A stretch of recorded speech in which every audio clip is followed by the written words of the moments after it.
I think just to begin and kick things off, introduce yourself and share a little bit about who you are, your background, and how that led to where you are today as an artist. Yeah, sure. So my name is Vanessa, but everybody just calls me Vanny or Vani in German, since I can remember. So it's a nickname my parents gave me. And I was born and grew up in Berlin, Germany, but more in the countryside. So it didn't felt like I was living in the city. We've been surrounded by beautiful nature. My parents had a gorgeous garden and house. So I always like to give them credit and say I've had probably a very amazing childhood. And I'm so thankful for that. And my mom did lots of things like creative things with me, painting, tinkering. She uh, so her hobby is gardening. So I spent a lot of time with her, being outside and played next to her while she was doing her thing. Yeah, I think that's also where a lot of my inspiration comes for my work. My dad, I wouldn't describe him as the typical creative person, but he also is very great at drawing and painting. And I remember he was painting for me the most amazing mural from Ariel and Fabius from the Little Mermaid movie. Uh-huh. And he was able to do almost like a perfect copy. At least that's what I remember it to be.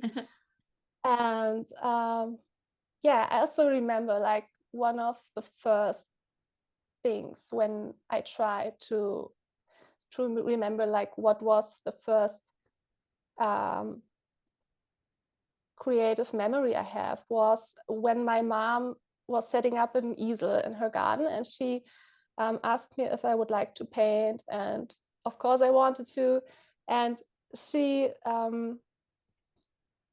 she suggested to me like, hey, would you like to paint my flowers or parts of the garden? And I said to her, no, I don't want to. And I think I was very inspired like by the feeling of being outside. And but I think the problem was that I already wanted to paint abstract, but I didn't knew that this was a thing because I already have been in kindergarten and preschool and learned.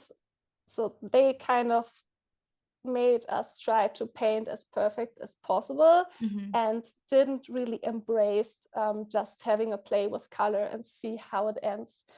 Yeah, so that was very confusing for me.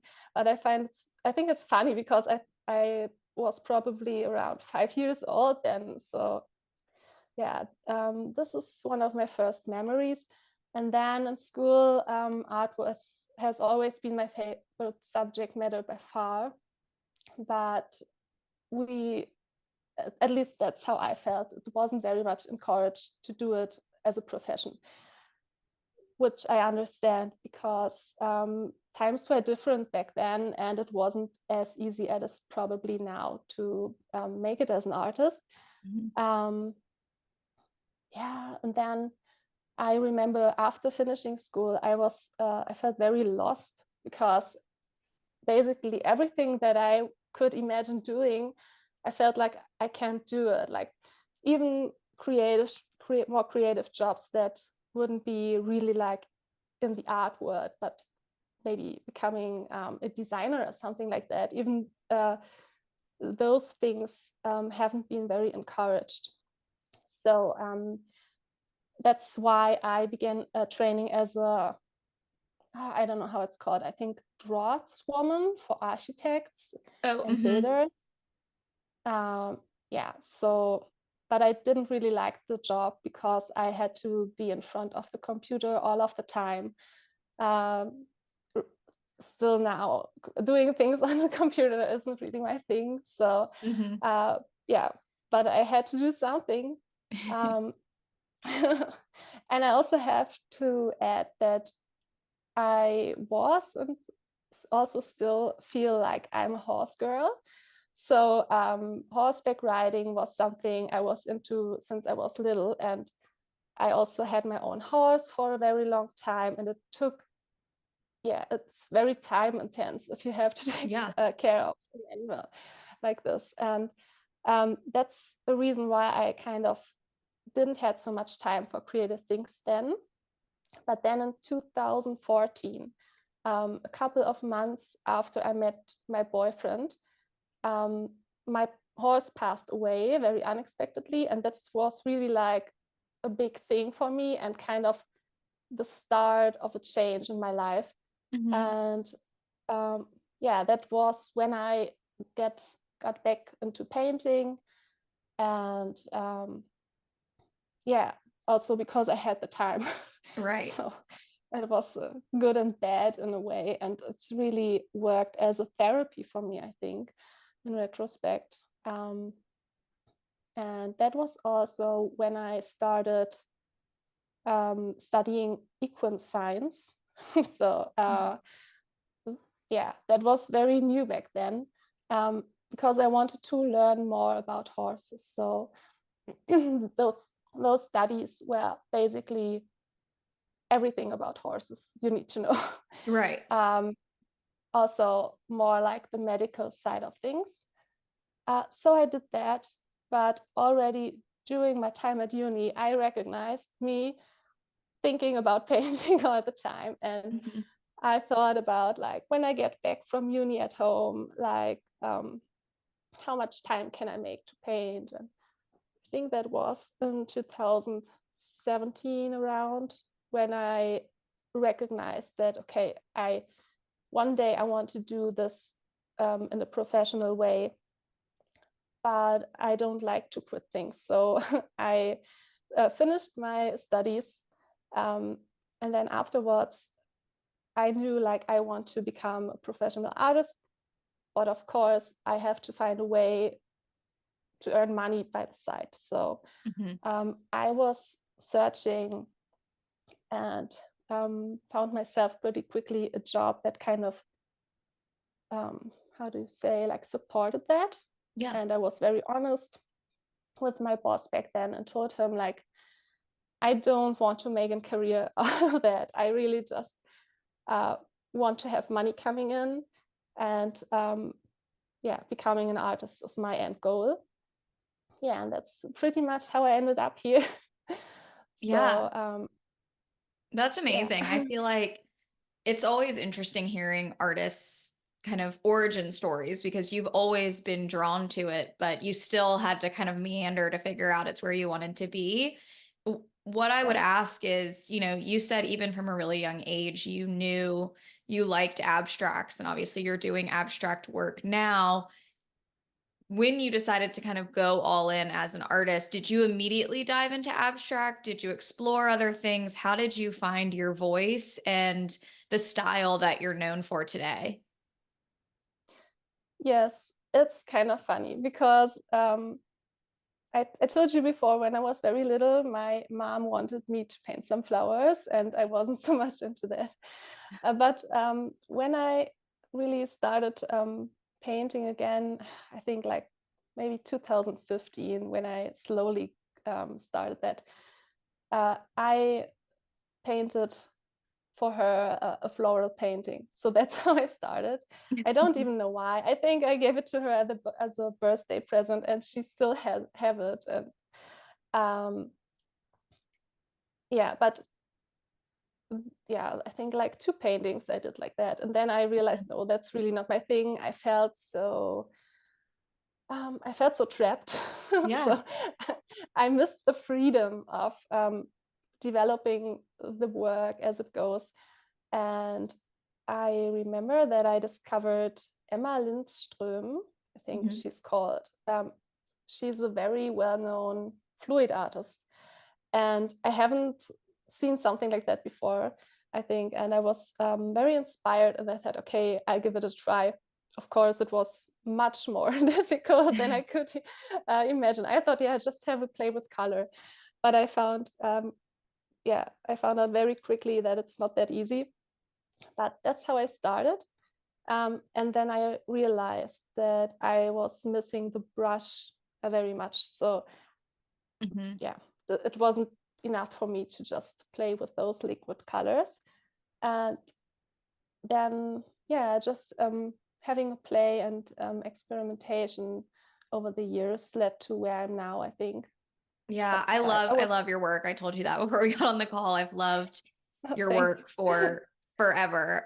But I think what you've done a really great job of is also from a business standpoint, growing your business. So how have you worked to grow as an artist from the business side of things? I would say Instagram definitely played the biggest role here. Mhm. And yeah, it's also funny when I just look back and remember my boyfriend forced me, like, I think 2016 or 2017. If you scroll back, I think I still have some of the oldest images, which were very bad, but that's okay. I think it's inspiring to see those things with others, people. So yeah, he forced me to do that and to show up. And with the time, I got better um, with photography and yeah. So I think that was the starting point. And then, oh, when was it? I think around COVID. I thought, okay, I I really want to make things happen for me. I remember sending an email out at a little boutique in Berlin, and they replied with a no. And I thought, if I'm honest, like my work really doesn't fit there very well. And I began thinking about where could my work, yeah, where would it be a good fit without me having to change something? Because I Right. think now it's a little bit different. But a couple of years ago, like in Germany and Europe, I just couldn't see my work there. I don't know why. Mhm. So I thought, okay, what's my dream end goal? Where would you like to end up? And I thought, okay, greenhouse interiors, because I've been following them for quite some time. And I thought, okay, you have to reach for the stars to come further. And I just sent them an email, and I was almost like falling out of bed the next day because I got an answer. They said, yes, of course, we love your work. I was like, oh my gosh. So yeah, yeah, I was so happy, and I really have to give Julia Green credit for that. I think she's amazing in what she's doing, supporting so many artists and giving them this opportunity to show their work in a very beautiful way. Yeah, so I think Yeah. I love when other people say you have to um, to make yourself lucky. Like you have to put yourself out there and take risks. So yeah, and then of course a little bit of luck is also important to move forward. Yes, but also I think what you did that was really smart was you put yourself out there, but also in a place where you think your work would fit. Like you said, you were reaching out to some of these boutiques before where it didn't feel quite like the right match. And so it is a little bit of you also realized, why don't I reach out to these, even if they're huge goals, but if they do feel like the right fit, you're so much more likely to get a yes. And, they're more likely to sell your work and want to work with you. So there's definitely Exactly. luck, skill, research, it all plays a part.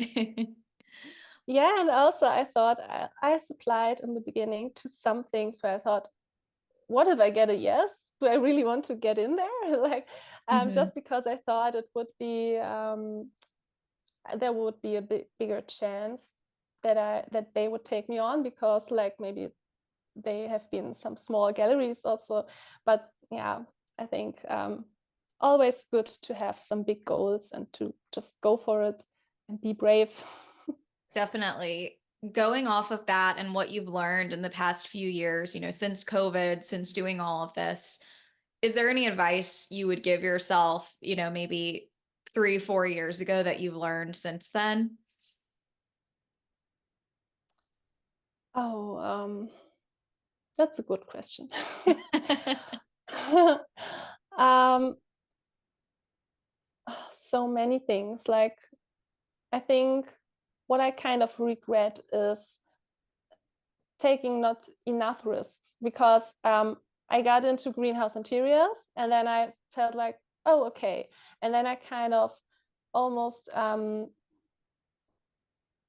how do you say like this, like getting more out of the comfort zone. I think I should have continued to apply to other things, but instead I focused on that, which is, I think it's great, but um, I think I should have applied earlier to other things. um, yeah, so that's something I think I would have done differently. Just keep going and Yeah. pushing forward and not staying in the comfort zone for too long. Yeah, I think that's really, really good advice.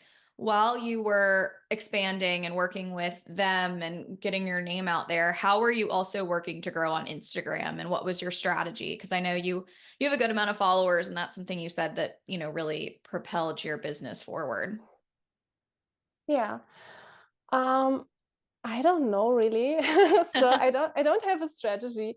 Um, I'm very much into photography. Not that I like to take photos, but I love to see beautiful photos. So I always Mhm. thought, okay, what from a standpoint or from another view, like what would I be excited to see? What would inspire me? And from this standpoint, I tried to build my feed, um, to also make it like a little bit aesthetic and to have different views from the artwork so that it's not so boring. But yeah, I don't know. I think, to be honest, I have a good following, but it's also been because I've been shared by some amazing interior designers and by greenhouse interiors. And these people really gave me this push and yeah, I have to give them credit so that I have grown so much during the time. But also something that I had to adapt to was like the whole change of Instagram, because when reels became popular, I was really struggling. Like, I mean, I love watching reels, especially if they are kind of beautifully made. Um, yeah, but that's definitely something that I still feel like I have to put some work into to get better with it and to do it more often, because yeah, photos isn't enough anymore. So Right. yeah. It's hard because it's always changing. And I think something that you've done that's really smart is diversify outside just the platform. Like, because you're working with other people, you obviously want to, you want to lean into Instagram and use it when you can, but you also are lucky that it's not your only source of clients. And so you can, Yeah. if you fall off reels for a little bit or something like that, it's not detrimental to your business, which I think is really smart that you've set yourself up that way. Yeah, definitely. And I know I've heard a lot of other people talking about that also on your podcast. The importance of building an email list is yeah, it's huge. And that's also something that I try to be better with, because my email list is very small compared to my Instagram account. And Mhm. I know that's the case for many artists. And yeah, I try to figure out a way. um I'm not there yet to Mhm. feel as comfortable with my emails that I send out as with my Instagram posts, so that it feels very natural and not so salesy and more engaging. Yeah, because I think it's so difficult for me, because honestly, I'm not so much into receiving mails myself. So there are Mhm. very few people that I'm like, oh yeah, I got an email. And I think it's kind of sad, because as many people say, like Instagram is so powerful, and if they like to change something in the next few days, like it could be all gone and you don't have the contacts, even if they would like to hear from you. So I think that's definitely something that I want to be better at and to work towards to, yeah. Yeah, well, and I think having an email list, even if you're not regularly sending emails, it is a safeguard. If anything happens to Instagram, you at least have their Exactly. contacts. But I think also finding a way that feels comfortable to you to send emails. And this is something I think a lot of artists are working through. I don't think it's easy, but something you said in the beginning is that you love the aesthetics and really pretty photos. And I think that obviously lends itself to a platform like Instagram, but there's probably ways you can pull that into email too, where you could have really photo heavy versus text heavy emails. It could almost function like a gallery of sorts or something. So it's like finding the Yeah. way to make it work for you so that you actually do it too. That's what I always tell people. I'm like, don't overthink it. Create Yeah. something that you'd want to open in your inbox, which is, easier said than done. But Yeah. That's such a great tip. Yeah, no, I think you're right. That's probably something like lots of artists should pay more attention to. And yeah, I also think I just recognized when I was kind of preparing for the podcast, I was reflecting a little bit, and I came to a conclusion like what my work is all about and what I want to implement a little bit more in other sides of my businesses is having fun. Like really, so often I create a work, and even if people like it, I sometimes paint over it because I didn't felt fun doing it. So I don't want it to be in yeah, the world. It's so important to me, and letting go of perfectionism is also yeah, a big topic that I'm constantly working on. um, the whole mindset thing, like if I don't meditate every day, or at least like if I had a bigger break doing it, I can feel it instantly. So everything feels more heavy, my work isn't really flowing, and that's because that urge for perfectionism that I have since I was very young is coming back in. yeah, And yeah, I think a lot of people have this problem, probably also without even knowing it. If they write an email or a newsletter or an Instagram post, that they want to have it perfect, but that's not the goal. That's boring. So exactly. And I mean, if people look at my Instagram, I have typos all the time. I'll have to post something and then take it down, or I'll just leave it up sometimes. But I think you're exactly right. And it's getting back to that idea of you create paintings that make you happy. How can you create an environment where everything you're doing in your business is ultimately giving you that same emotion? And speaking to that, can you share a little bit about what your day-to-day looks like? I mean, you mentioned that you meditate, you mentioned that you obviously you paint a lot, but like what does the day-to-day look like to yeah. kind of keep you balanced and keep you happy in your work? Oh my, yeah. That's something that I'm really struggling with at the moment.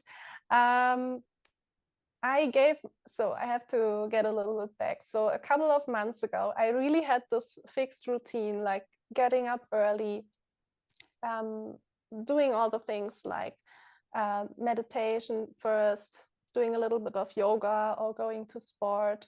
Um, then, yeah, planning the day, getting ready. And I really had a plan to, I think back then I tried to do admin stuff and computer work first. So because the other way around, I was painting and I was thinking about it. Oh, you have to do those things later in the day. So that didn't Yeah. work so well. But then things changed. Gosh, that sounds terrible. I don't want to blame him for that. But since my boyfriend is also self employed, things got really tough in terms of discipline. Mhm. So, and then we were kind of talking to each other and said, like, we don't have to work 9 to 5. We can try to find our own groove. And if we want to work late in the evenings and sleep in, that's okay. So we gave us the freedom to explore this a little bit. But honestly, I'm at the point I just realized it's not working for me. So I just, the last couple of days, I try to get back in the groove, like getting up very early and creating the structure for me again, because otherwise it's just, I don't know, it's like confusing for my brain. I need Yeah. that a little bit. Well, Too I feel much like freedom. exactly. I feel like you have to give yourself some level of structure when you work from home, but I also can relate, Yeah. because I used to have space and I would go into an office, and now I work from home, and I also live with my fiance. And so having someone else in the house, he doesn't work from home, but just having someone else around, you're Yeah. not on your own schedule doing things when you want. Like I used to wake up early, work late at night, maybe would take off the middle of the day, but now it's kind of like I do have to be more in a routine because there's other things coming in and out of my life. And so Mm. I think it's okay to understand we have the benefit of working for ourselves so we can be flexible, but also being aware that that's going to change over time. And sometimes you do have to pull yourself back into structure when you realize, okay, this isn't Absolutely. working. And it's okay if that fluctuates and it's not consistent 100% of the time. Yeah, and I feel like it's a luxury to kind of play with that and to figure out, okay, this didn't work for me, so I try something else. Um, yeah, but also I think like finding the balance because I found like in the last couple of months that I was really inconsistent. Like some days I was working way too much and really found myself in this do phase, and then I was almost like um, how is this? How do you say this? Like burnout, maybe. Yes, exactly. Like almost like I wouldn't say it was a true burnout, but almost. Mhm. And then my body kind of forced it back. And then on the other side, I felt like having problems to get back into working again. And so, yeah, that probably showed me I have to, yeah, to have some better structure and also make sure like doing a little bit of everything every day sounds reasonable for health, like doing a little bit of sport doesn't have to be much. Taking care of yourself, but also doing the work, I think, is a healthy way to make this. Exactly. And it's just figuring out what works for you in the different seasons of life. Because I've gone through all of those periods of like working way too much and then having to pull it in and then going too far in the other direction and being like, okay, this isn't really working either. And I think it's, a lot of people can relate to that. It's always fluctuating, but you just have to continue to check in with yourself and do what you can and with the time you have and in the period of life you're in too. Exactly. Also being kind to yourself and like don't punish yourself just because you had a time where things didn't work out so well. You can always change things, and every day is a new day and a new start to change things up. So I totally agree. Exactly. Well, kind of thinking about that, things that have worked, what have been some of your successful moments in your business up to this point? Yeah, as I mentioned before, when I joined Greenhouse Interiors was definitely like the first thing that comes to my mind. Um, and also, I don't know if I mentioned this before, but my boyfriend and I moved to Mallorca like around a year ago. So, um, and when we came here, at the beginning I was still working in home office from for my boss in Germany. So I also have to say I'm very thankful that he gave me the opportunity and that he was so understanding um, right from the beginning when I told him like I want to be an artist. Like I'm sorry, I don't want to make a career out of this. I'm just doing my thing, and I don't want to have more or less.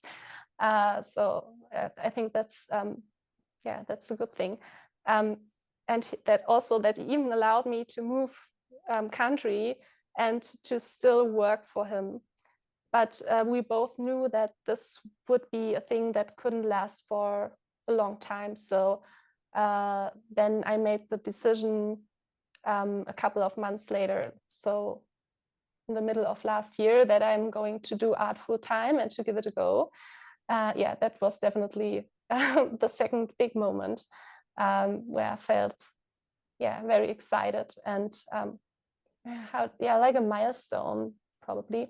Yeah. How was it moving to a different place?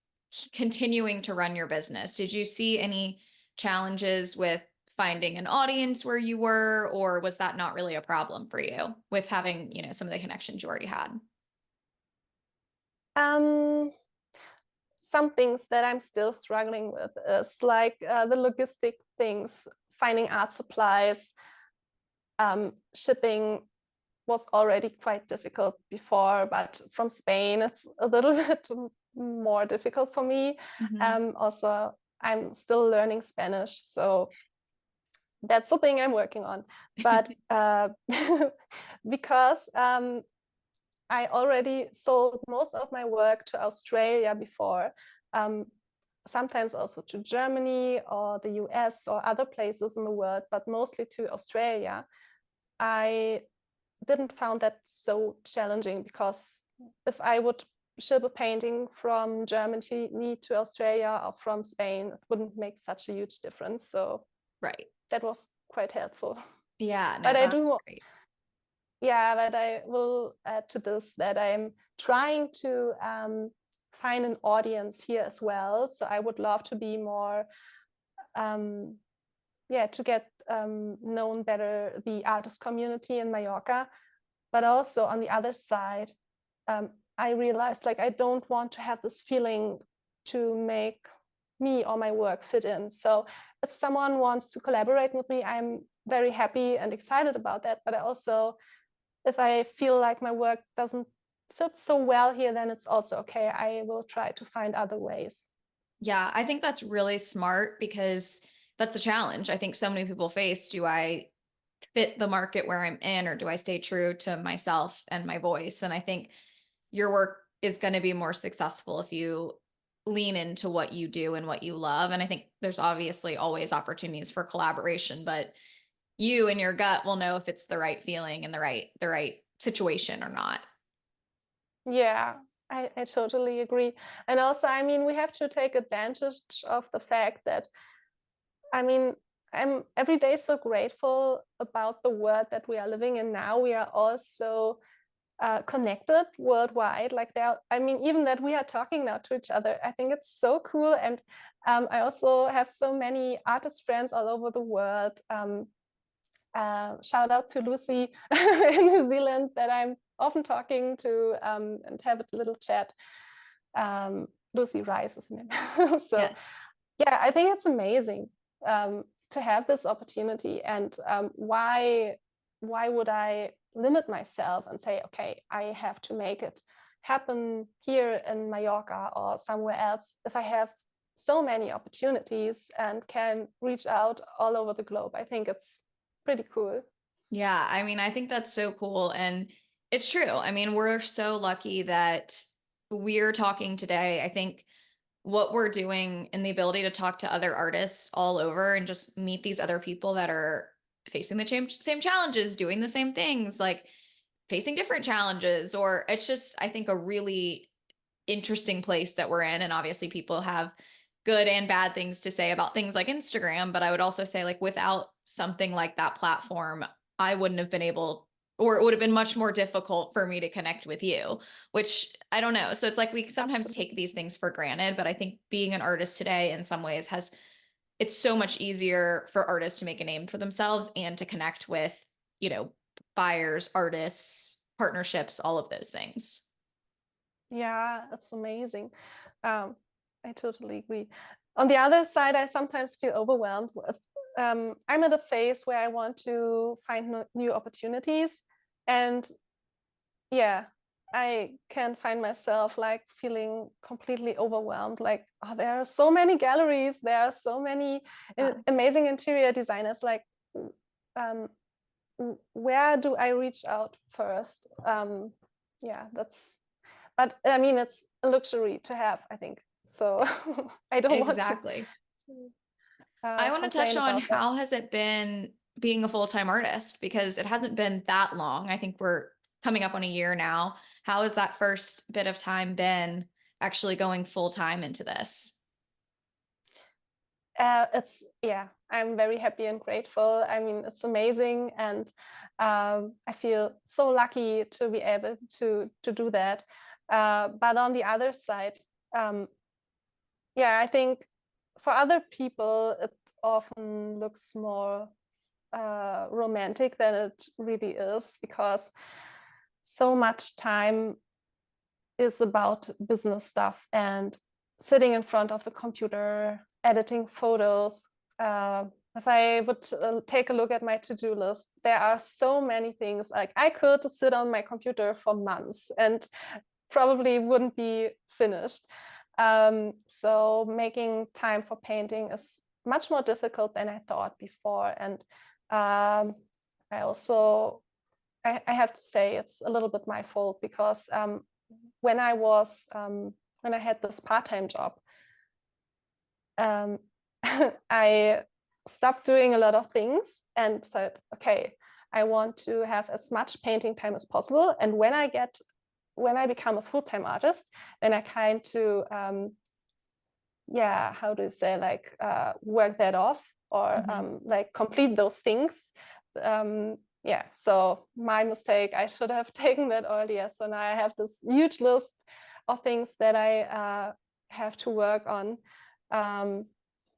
But yeah, I mean, it's exciting, and I'm happy that I can do what I do now. Yeah. Well, I think that's really honest. And I think it is a hard transition. It's exciting and it's wonderful, but you do have all this time. And I think when you do take it full time, you do realize like there is so much stuff that you have to do that isn't painting. And I'm sure you realized that before as well. But it is, you're like, wow, I have all this time and I'm still devoting, only a portion of it to what I really, really want to do. So I can definitely relate to that. What do you see next for your business? So what's on the horizon? What are you excited about for the rest of this year? I'm very excited. I have a solo show coming up at Greenhouse Interiors, the 22nd of June. Yeah, still have to do some work, some preparation work for that. Otherwise, as I said before, I'm really trying to find new opportunities. And a big goal of mine is also, even if I am so happy and grateful to have a lot of customers in Australia, I would really like to use the opportunity and yeah, find other locations as well. And like for the US is on my mind for a long time. So I would be so excited if I could make something possible there, maybe collaborating with a gallery or interior designers. Yeah, that's Yeah. a big Well, I'd be goal. happy to talk to you too, offline a little bit about places because what I know about your work, I can already picture you in so many different places in the United States. So I'd be happy to at least share Oh, my two really? cents with you. Oh, that's so kind. Thank you. That's amazing. Yeah. Well, I know you're going to be successful and you've already conquered so many parts of the globe and you're in so many different places. So really excited for you. I love to conclude, as you probably know, you listen to this podcast. I like to conclude every episode with a lesson or a tip or something that you can pass on to other artists that has really benefited you in your art career. um, the biggest thing I would say is, remember to be kind to yourself. I know it sounds so cliche, but it's so important, because if you're not, it leads often to other things like comparison. Um, what I've been talking before, trying to be perfect, it won't serve you. It just, yeah, quite the opposite. Reach out to others, don't hold back, and be brave. Yeah, I think, which all comes back to mindset. I think it's something I wouldn't have thought of at the beginning when I started painting, that this is such a huge thing. But I think many successful artists are doing those things probably without even realizing it. Yeah, So that's great advice. Thank you so much for doing this. Can you share how the audience can find you, learn more about you, buy from you, your Instagram handle, all the different ways they can find you? thank you so much for having me. It was such a pleasure. I'm still so grateful for your invitation. So my Instagram handle is vanni.art. My website is vanniart.com. And I'm also on Pinterest. I forgot to say that, like, I'm a huge Pinterest lover. I'm obsessed with that. And my name is there, Vanessa Wendland art, because Bunny was already gone. So Great. yeah, Well, I will link all of that as well. But thank you so much. Thank you for doing this. This was so fun to connect with you. And I know your story will resonate with a lot of artists. So I really appreciate it. thank you. Likewise. Yeah.